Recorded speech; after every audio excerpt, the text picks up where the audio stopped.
கொல்லாபுரம்ங்கிற கிராமத்துல வீரையா சின்னையா அப்படின்னு ரெண்டு அண்ணன் தம்பி இருந்தாங்க. வீரையா ரொம்ப புத்திசாலி, ரொம்ப பொறுமையான மனுஷன். ஆனா சின்னையா கொஞ்சம் அப்பாவி. ரெண்டு பேருக்குமே கல்யாணம் முடிஞ்சிருச்சு. ஒரு நாள் பயங்கரமா மழை பெஞ்சிட்டு இருந்த சமயத்துல வீரையா கூடைங்க எல்லாத்தையும் கழுவிட்டு இருந்தான். அப்போ சின்னையா அங்க வந்து, அண்ணே, இவ்ளோ கடுமையான மழையில என்ன பண்ணிட்டு இருக்க? அதெல்லாம் ஒண்ணும் இல்லடா, நம்ம வயல்ல நிறைய காய்கறிகள் விளைஞ்சிருக்கு. அது எல்லாத்தையும் எடுத்துட்டு வரலான்னு தான் கூடைங்களை கழுவிட்டு இருக்கேன். அது அண்ணன், அது வந்து இந்த வயல் இப்போ யார் பேர்ல என்ன இருக்கு? நம்ம அம்மா பேர்ல இருக்குடா. இந்த விஷயத்த பத்தி நான் உன்கிட்ட கொஞ்சம் பேசணும்னா. என்னாச்சுடா சின்னா, எப்பவும் இல்லாம வயல் விஷயம் பத்தி எல்லாம் பேசுற? சரி, இப்ப வேண்டாண்ணா, நான் இன்னொரு சமயம் இத பத்தி உன்கிட்ட பேசுறேன். இப்படி சொல்லிட்டு அங்கிருந்து போயிடுறான். வீட்டுக்குள்ள அவங்களோட அம்மா மங்கம்மா அவங்களுக்காக சக்கரை பொங்கல் செஞ்சிட்டு இருந்தா. ரெண்டு பேரும் வந்துட்டீங்களா, வாங்கடா, உங்களுக்காக நான் சக்கரை பொங்கல் பண்ணிருக்கேன். ஆஹா அம்மா, உன் கையில பண்ற பொங்கல்னா எனக்கு அவ்வளோ இஷ்டம்மா. அப்படி வீரையா சொல்லவும் அவங்க ரெண்டு பேரையும் உட்கார வச்சு பொங்கல் கொடுத்தா. நீங்க ரெண்டு பேரும் இதே மாதிரி ஒற்றுமையா இருக்கணும்டா, ராமர் லக்ஷ்மணர் மாதிரி. அது அந்த காலம்மா, அதனால ராமர் லக்ஷ்மணர் ஒன்னா இருந்தாங்க. ஆனா இப்ப எல்லாம் மாறி போச்சுமா. மாறி போச்சா? என்னடா மாறி போச்சு? அது வந்துமா, அதுதான்மா, அதாவது காலம் மாறி போச்சு. காலத்துக்கு தகுந்த மாதிரி மனுஷங்களும் மாறிக்கணும்னு சொன்னேன். அப்படி ரொம்ப பதட்டமாகி அங்கிருந்து எந்திரிச்சு போயிட்டான் சின்னையா. டே பெரியவனே, சின்னவனுக்கு என்னடா ஆச்சு? ஏதோ வித்தியாசமா பேசிட்டு போறான். எனக்கும் அதுதாம்மா ஒண்ணுமே புரியல. டேய், என் மனசுக்கு என்னவோ தப்பா நடக்க போகுதுன்னு சொல்லுதுடா. எப்பவும் இல்லாம இப்போ. ஐயோ அம்மா, ஒவ்வொரு சின்ன விஷயத்துக்கும் எதுக்குமா நீ இவ்ளோ கவலைப்படுற? அதான் நான் இருக்கேன்லம்மா, நான் எல்லாத்தையும் பாத்துக்கிறேன். சரி, நான் வயலுக்கு போயிட்டு வரேன், நீ ஜாக்கிரதையா இரு. அப்படி வயலுக்கு கிளம்பி போயிட்டான்.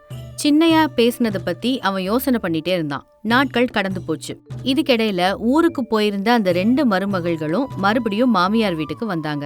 அவங்க ரெண்டு பேரையும் பார்த்த மங்கம்மா, வாங்கம்மா வாங்க, வந்துட்டீங்களா? நீங்க ரெண்டு பேரும் இல்லாம வீடே வெறிச்சுன்னு இருந்துச்சுமா. ஐயோ அத்தை, அதான் நாங்க இப்ப வந்துட்டோம்ல, இனி மறுபடியும் கலகலன்னு ஆயிடும். வெறிச்சுன்னு இருந்துச்சா இல்லைன்னா அமைதியா இருந்துச்சா? அது என்னம்மா அப்படி சொல்லிட்ட? வேற எப்படி சொல்றதா? ஐயோ, மனுஷங்க கிட்ட எது பேசினாலும் தப்பாகுதுப்பா. அது சரி, உங்க சின்ன பிள்ளை விஷயத்த உங்ககிட்ட சொன்னாரா? விஷயமா? என்ன விஷயமா? இப்படி இவங்க பேசிட்டு இருக்கும் போதே அங்க சின்னையா வந்து அவளை பாதிலேயே நிறுத்தி வீட்டுக்குள்ள கூட்டிட்டு போனதும் மங்கம்மா இப்படி கேட்டா. டேய் சின்னவனே, நில்லுடா, மருமக ஏதோ விஷயம் சொல்லணும்னு சொன்னா.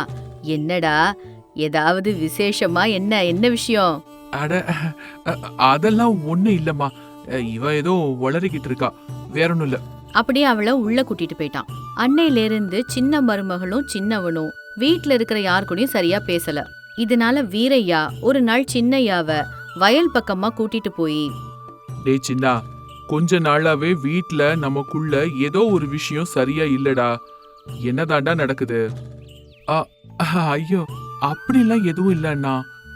டேய், நீ என்கிட்ட மறைக்க வேண்டிய அவசியம் என்னடா இருக்கு? அப்பா நம்மளை விட்டுட்டு போனதுக்கு அப்புறம் எல்லா விஷயத்தையும் பார்த்து இந்த வீட்டை நடத்துறது என் பொறுப்பு தானே. அம்மா உன்னை பத்தி ரொம்ப கவலைப்படுறாடா. நிஜத்துல என்னதான் நடந்துச்சு சொல்லு. அண்ணன், அது வந்து அது அண்ணன், அண்ணா, நம்ம சொத்தை பிரிச்சுக்க கூடாது. வயலை கூட பிரிச்சு தனித்தனியா விவசாயம் பண்ணலாம்னு நினைக்கிறேன். அது மட்டும் இல்ல, நம்ம வீட்டை கூட பிரிச்சு இனிமேல இருந்து தனி குடுத்தனம் இருக்கலாம்னு நினைக்கிறேன்னா. இப்படி சொல்லவும் வீரையா உடம்புல சக்தி இழந்த மாதிரி அப்படி அங்கேயே உட்கார்ந்துட்டான். அண்ணா, அண்ணா, அண்ணா, அண்ணா, உனக்கு என்னாச்சு? இருக்கேன்டா, நல்லதான் இருக்கேன். அது இல்லடா, என்னடா பேசிட்டு இருக்க நீ? இவ்வளோ நாள் நம்ம எல்லாமே நல்லா தானடா இருந்தோம். திடீர்னு இப்போ உனக்கு என்னடா ஆச்சு? ஏன் இப்படி? இது உன்னோட யோசனையா இல்லைன்னா? நீ யூகிச்சது சரிதான் அண்ணா, இது என் பொண்டாட்டியோட யோசனை தான். இந்த மாதிரி செய்யலைன்னா அம்மா வீட்டுக்கே போயிடுவேன்னு என்கிட்ட சொல்றா. நான் உன்கிட்ட சொல்ல வேண்டியது சொல்லிட்டேன். என் குடும்பத்தை காப்பாத்துறதுக்காக உனக்கு எது சரின்னு தோணுதோ அதை செய். இப்படி சொல்லிட்டு அங்கிருந்து போயிடுறான் சின்னையா. வீரையாக்கு என்ன பண்றதுன்னே புரியல.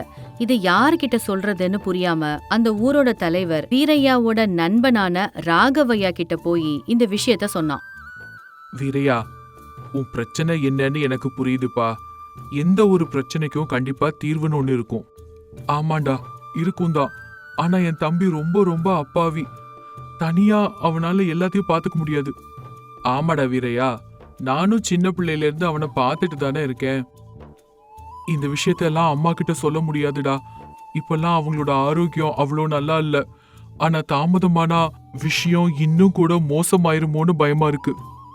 சரிடா, நீ ரொம்ப கவலைப்படாத. இப்பவே ரொம்ப நேரம் ஆயிடுச்சு. நீ வீட்டுக்கு கிளம்பு. ஏதோ ஒரு வழி நம்ம யோசிக்கலாம். இப்படி சொல்லவும் வீரையா வீட்டுக்கு கிளம்பிட்டான். வீட்ல மங்கம்மா ரொம்ப கவலையா உட்கார்ந்திருந்தா. பக்கத்துல பெரிய மருமக துணையா உட்கார்ந்திருந்தா. அம்மா, அம்மா, என்னாச்சுமா? ஏன் இப்படி ரொம்ப கவலையா உட்கார்ந்திருக்கீங்க? சாப்பிட்டீங்களா இல்லையா? இப்படி கேட்டான். ஆனா 2 பேருமே எதுவுமே பேசல. அட என்னாச்சு? என்னாச்சுன்னு கேட்டா 2 பேரும் அமைதியா இருக்கீங்க. என்னதான் நடந்துச்சு? என்னங்க அது என்னாச்சுன்னா, சின்னவ அத்தை கூட சண்டை போட்டுட்டு கொழுந்தனார கூட்டிட்டு அவ அம்மா வீட்டுக்கே போயிட்டாங்க. என்னது? தம்பிய கூட்டிட்டு அம்மா வீட்டுக்கு போயிட்டாளா? என்னாச்சு? என்ன நடந்துச்சு? அவ நினைச்ச மாதிரி இங்க அவளுக்கு ஆடம்பரமான வாழ்க்கை இல்லையா. இங்க யாரோ ஒருத்தருக்கு கீழே வாழ்ற மாதிரி வாழணுமா. இன்னும் என்னெல்லாமோ வார்த்தையெல்லாம் சொல்லிட்டு போயிட்டாங்க. நான் முன்னாடியே உன்கிட்ட சொன்னல தம்பி, என் மனசுக்கு ஏதோ தப்பா நடக்க போகுது தோணுதுன்னு. இப்ப பாத்தியா என்ன ஆயிடுச்சுன்னு. சின்னவன, நம்ம சின்னவன். அம்மா, நீ கவலைப்படாம இருமா. தம்பியையும் அவளையும் நான் கூட்டிட்டு வரேன் அப்படின்னு அம்மாக்கு ஆறுதல் சொல்றான். இன்னொரு பக்கம் சின்ன மருமகளோட அம்மா வீட்ல, ஏண்டி, உங்க அம்மா வீட்ல வந்து உட்கார்ந்துட்டு இருக்கிறது நல்லாவா இருக்கு? வா, நம்ம வீட்டுக்கு போலாம். நான் வரமாட்டேன்னா வரமாட்டேன் தான். நம்ம இப்படி வீட்டை விட்டு வந்தாதான் நம்மளோட மதிப்பு என்னன்னு இவங்களுக்கு புரியும். அது சரி, வயல்ல உங்க பங்க உங்களுக்கு கொடுக்கறதுக்கு இவங்களுக்கு அப்படி என்னதான் கஷ்டம்? ஆரம்பத்துல இருந்தே எங்க வீட்ல எல்லாரும் ஒன்னா தானடி இருக்கோம். எனக்கு எதுவும் தெரியாது. எல்லாத்தையும் எங்க அண்ணன் தாண்டி பாத்துக்குவாரு.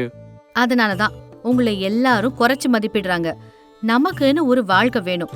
நமக்குன்னு கொஞ்சம் சொத்து சுகமும் வேணும். சரி சரி, உனக்கு என்ன பேசுறதா இருந்தாலும் நம்ம வீட்ல போய் பேசி தீர்த்துக்கலாம். இங்க வேண்டாமே. முடியாதுங்க. உங்க பேர்ல சொத்தெல்லாம் வர வரைக்கும் நான் அந்த வீட்டு வாசப்படிய மிதிக்க மாட்டேன். வேணும்னா பஞ்சாயத்து வரைக்கும் கூட போவேன். அப்படி பிடிவாதமா உட்கார்ந்திருக்கா. காலமும் கடந்தே போகுது. வீரையா ஆறுதல் சொல்லி கூட சின்ன மருமக வீட்டுக்கு வரவே இல்ல. இதனால ராகவையாட்ட இந்த விஷயத்தை எடுத்துட்டு போறாரு வீரையா. அப்போ ராகவையா, ஐயோ, இவ்ளோ சீக்கிரம் இவ்ளோ பெரிய விஷயங்கள் நடந்துருச்சா? ஆனா என்னதான்ப்பா பிரச்சனை? அந்த பொண்ணு ஏன் இப்படி பிடிவாதம் பிடிக்குது? அது சரி, நம்ம பையனும் ஏன் இப்படி ஒண்ணும் பேசாம இருக்கான்? அவனுக்கு பேசுற தைரியம் இருந்திருந்தா இந்த விஷயம் இவ்ளோ பெருசா எப்படி ஆயிருக்கும்? அது கூட உண்மைதான்ப்பா. எனக்கு இப்போ அவங்களை என்ன சொல்லி இங்க கூட்டிட்டு வர்றதுன்னு எனக்கு எதுவும் புரியல. நீதான்ப்பா இதுக்கு ஏதாவது ஒரு வழி சொல்லி உதவி பண்ணணும். சரி, இது குடும்ப பிரச்சனை. இத பஞ்சாயத்து வரைக்கும் கொண்டு போகாம இருக்கிறது தான் நல்லது. ஆமா ராகவா, 4 பேருக்கு மத்தியில எங்க குடும்பத்தோட மானம் மரியாதை, எங்க ஒற்றுமை அப்படியே இருக்கணும்பா. இது வேற யாருக்கும் தெரியாம பாத்துக்கோ. நான் வார்த்தை கொடுக்கறேன்டா. இது நான் வெளியில யார்ட்டையும் சொல்ல மாட்டேன்.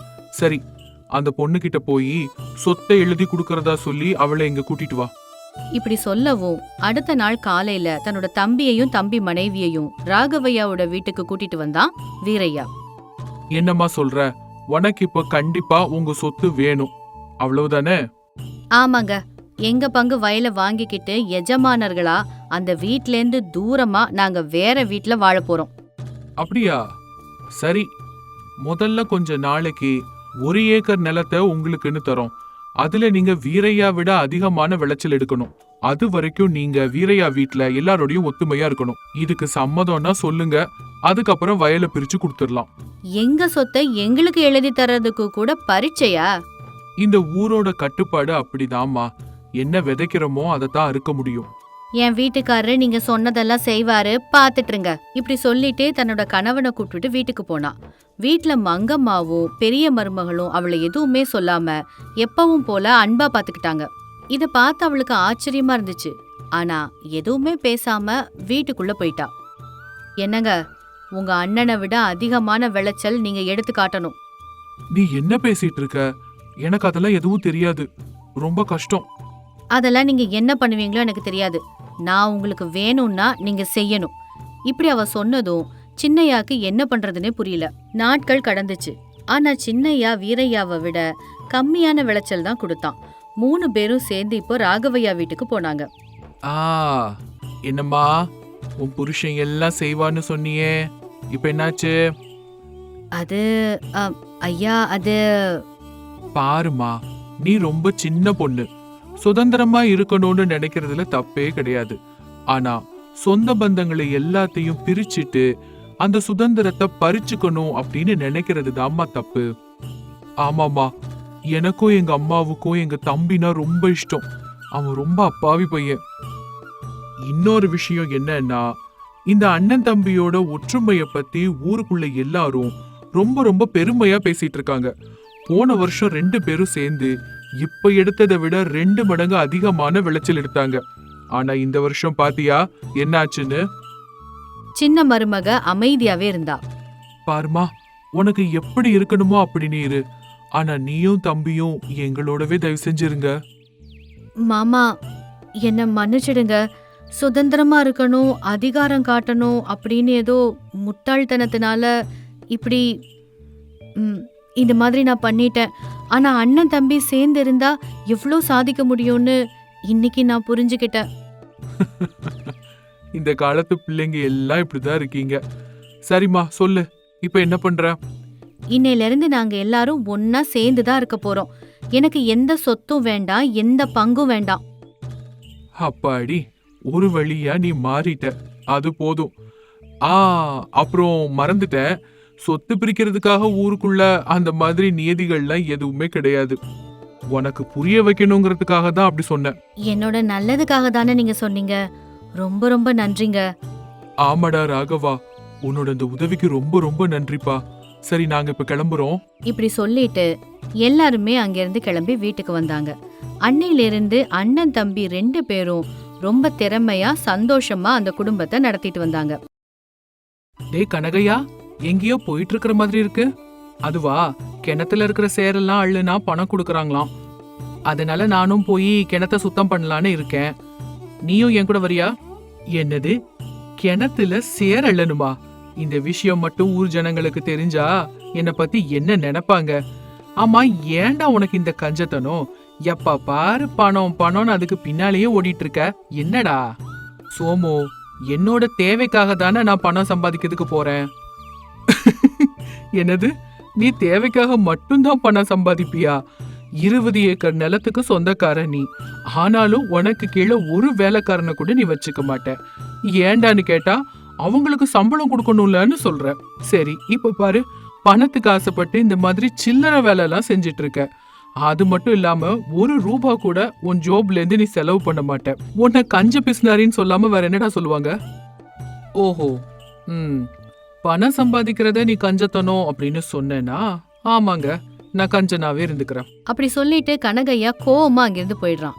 சோமேஷ் கனகையாவோட பின்னாடியே போய், டே கனகா, சரிடா, நான் ஏதோ சும்மா விளையாட்டுக்கு சொன்னேன், அதுக்காக இப்படி கோச்சுக்கிட்டுலாம் போவியா? சரி டேய், ஒரு 500 ரூபாய் இருக்குமாடா? எதுக்கு? சூதாட்டம் ஆடி அந்த பணத்தை எல்லாம் தொலைக்கிறதுக்கா? நான் கொடுக்க மாட்டேன். டேய், மனுஷனா பிறந்தா எல்லாத்தையும் அனுபவிக்கணும்டா. எப்ப பார்த்தாலும் பணத்துக்கு பின்னாலேயே ஓட வேண்டியதுதான் வாழ்க்கையா? அப்பப்போ கொஞ்சம் சந்தோஷங்களையும் அனுபவிக்கணும்ல. வேணும்னா நீயும் என் கூட வா, சந்தோஷமா நம்ம நேரத்தை கழிக்கலாம். ஐயோ, நான்லாம் எங்கேயும் வரமாட்டேன்டா. அதுலயும் இப்படிப்பட்ட பணத்தை தொலைக்கிற இடத்துக்கு வரவே மாட்டேன். அந்த சந்தோஷங்களை நீயே அனுபவிச்சுக்கோ. அது சரி, உன்னோட பணத்தை வச்சு நீ சந்தோஷத்தை அனுபவிச்சுக்க வேண்டியதுதான். அடுத்தவங்க பணத்தை எடுத்து சந்தோஷத்தை அனுபவிக்கிறது என்னங்க நியாயம்? அங்கேயே நிறுத்திக்கோ உன்னோட பிரசங்கத்தை. ஏதோ பணத்தை வீட்டுல மறந்து வச்சுட்டு வந்துட்டேனேன்னு உன்கிட்ட கேட்டேன்.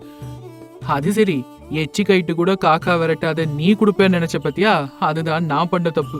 இப்படி சொல்லிட்டு சோமேஷ் சூதாடுறதுக்காக போயிட்டான். கனகையா கிணத்துல சேறு அள்ளுற வேலைக்காக போயிட்டு இருந்தான். அங்க வேலை பார்த்துட்டு இருக்கிற எல்லாரும் அவனை பார்த்துட்டு, இவருக்கு என்ன இவ்ளோ கஞ்சத்தனம்? வீட்டுல அவ்வளோ பணம் இருந்தும் இந்த வேலைக்கு வந்திருக்காரு. அதானே, இந்த பிசுனாரிங்களுக்கு எவ்வளோ பணம் இருந்தாலும் பத்தாது போலயே. இப்படி அங்க வேலை செய்யற கூலிங்க எல்லாருமே கனகையாவோட கஞ்சத்தனத்தால அவர் சம்பாதிச்ச பணத்தை பத்தி பேசிட்டு இருந்தாங்க. கனகையா வேலை முடிஞ்சு வீட்டுக்கு போகும்போது மறுபடியும் சோமேஷ் எதிரில வந்தாரு. சோமேஷ பார்த்த கனகையா இப்படி கேட்டாரு. என்னடா சோமேஷ், இன்னைக்கு சூதாட்டத்துல நீ எவ்வளவு பணம் சம்பாதிச்ச? காலையிலேயே உன் மூஞ்சில முடிச்சிட்டு போனா எல்லாமே போயிடுச்சு. அததாண்டா நானும் சொன்னேன், உனக்கு காசு மேல கொஞ்சம் கூட பிரியம் கிடையாதுடா. பிரியம் இருக்க வேண்டியது காசு மேல இல்லடா, மனுஷங்க மேல. நான் சொடக்கு போட்டேன்னா எனக்காக 10 பேர் வருவாங்க, ஆனா உனக்காக யாராவது ஒருத்தராவது வருவாங்களாடா? இப்படி இவங்க பேசிட்டு இருக்கும்போது அந்த இடத்துக்கு இவங்களோட இன்னும் சில நண்பர்கள் வந்தாங்க. என்னடா சோமு, இந்த பிசுனாரி பையன் கூட நின்னு பேசிட்டு இருக்க? 1 ரூபா கூட நமக்காக செலவு செய்யாதவன் கூட இவ்ளோ நேரம் நீ நிப்பியா? வாடா போலாம். எங்கடா? சினிமாவுக்கு தான்டா. அப்படியா? சரி வா போலாம். ஆனா உனக்கு தெரியும்லடா, இப்பதான் சூதாடி எல்லா பணத்தையும் இழந்தேன். இப்போ சினிமாவுக்கு போகணும்னு ஆசைதான். டேய், இந்த சோமு இருக்கும்போது உங்களுக்குலாம் என்னடா கவலை? நம்ம கையில தான் காசு எப்பவும் எக்கச்சக்கமா இருக்குமே. வாங்க வாங்க, டிக்கெட் காசு எல்லாருக்கும் நானே போடுறேன். அப்படி கர்வமா கனகையனை பார்த்துக்கிட்டே சொன்னான். நான் சொல்லலடா, டிக்கெட் காசு கண்டிப்பா சோமு தான் போடுவான்னு. இவன் நம்ம கலியுக கர்ணன்டா. நட்புக்காக இவன் என்ன வேணா செய்வான்டா. அப்படி ராம் சோமேஷ புகழ்ந்து சொன்னான். என்னடா கனகையா, நீயும் எங்க கூட சினிமாவுக்கு வரியா? இல்லடா, ராத்திரி வயலுக்கெல்லாம் நீர் பாய்ச்சணும். அப்படி கனகையா சொல்லிட்டு இருக்கும் போதே சோமேஷ் நடுவுல, இவன் எப்படிடா நம்ம கூட எல்லாம் வருவான்? ஏதாவது பணம் சம்பாதிக்கிற இடம்னு மட்டும் சொல்லு, ஓடியே வருவான். அப்படி சொல்லிட்டு கனகையாவை தனியா விட்டுட்டு நண்பர்களை கூட்டிட்டு சினிமாவுக்கு போனான் சோமேஷ். கனகையா அங்கிருந்து வீட்டுக்கு போறான். கனகையனை பார்த்ததும் அவனோட மனைவி சீதா, வந்துட்டீங்களா? உங்களுக்காக தாங்க காத்துக்கிட்டு இருக்கேன். என்ன சீதா, என்ன ஆச்சு? நம்ம ஒரு புது வீடு கட்டிக்கணும்னு எத்தனை வருஷமா தாங்க நான் உங்களை கெஞ்சிக்கிட்டே இருக்கிறது. இப்ப எதுக்குமா புது வீடுலாம் நம்ம கட்டிட்டு போகணும்? ஏன், நமக்கு இப்ப இருக்கிறதுக்கு வீடு இல்லாமலா இருக்கும்? என்னங்க இது, தாத்தா காலத்து வீடுங்க இது. இன்னும் நம்ம இதுக்குள்ளேயே தான் வாழ்ந்துட்டு இருக்கணுமா? ஒரு தடவை வெளியில போய் எல்லார் வீட்டையும் பாருங்களேன். ஒவ்வொருத்தரும் பெரிய பெரிய மாடி வீடா கட்டிக்கிட்டு இருக்காங்க. நம்மளும் தான் இருக்கோம். எவ்வளவு பணம் இருந்து என்ன பிரயோஜனம்? செலவு பண்ணாம அப்படியே வச்சுக்கிட்டு. தேவையில்லாத செலவெல்லாம் என்னால செய்ய முடியாது சீதா. இப்ப இந்த வீட்டுக்கு என்ன ஆயிடுச்சு? புது வீடு கட்டுற அளவுக்கு? ஆமா, புது வீடு வாங்க மாட்டீங்க, புது துணி கூட வாங்க மாட்டீங்க. நம்ம வயல்ல வேலை செய்யற பொம்பளைங்க கூட என்னை விட நல்ல அழகா புடவை உடுத்துறாங்க. இந்த தடவை பண்டிகைக்கு கண்டிப்பா வாங்கி தர்றேன். முதல்ல சாப்பாடு எடுத்து வை.